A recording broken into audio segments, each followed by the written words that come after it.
Siz atrofdagilarga kompliment qilishni bilasizmi?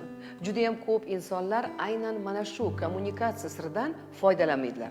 Aslida kompliment bu fransuz tilidan olingan so'z bo'lib, bu insonni yaxshi fazilatlarini unga namoyish qilish, unga bo'lgan ijobiy munosabatingizni unga bildirish ma'nosida keltirib chiqarilgan.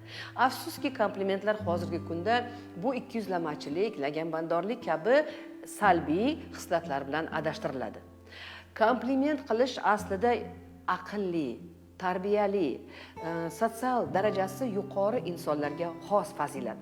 Ya'ni bunday insonlar atrofdagilarning kamchiligi va nuqsonlarini emas, ularni fazilatlarini sezish va mana shu sezganlarini o'sha insonni o'ziga namoyish qilishni yaxshi ko'radilar. Nega? Chunki ularni emotsional intellekt darajalari yuqori va atrofdagilarga o'zlarini bo'lgan munosabatlarini albatta bildirib qo'yishni yaxshi deb biladilar. Xo'sh, kompliment qilishni siz bilasizmi? Buning uchun albatta o'rganish shart emas.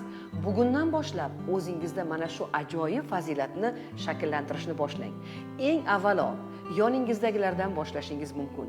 Hozirni o'zida o'tiringda, atrofdagilarga ahamiyat bering va har bir yoningizdagi insonni qandaydir ijobiy fazilatini toping.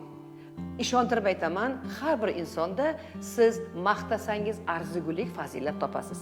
Keyin esa mana shu fazilatini o'ziga eshittirib, samimiy maqtang. Ya'ni kompliment bu soxtalik emas. Bu haqiqatdan ham insonni yaxshi fazilatini topa olish va uni chiroyli tarzda unga eshittira olish. Marhamat, bugundan boshlang. Komplimentlarning turlari har xil.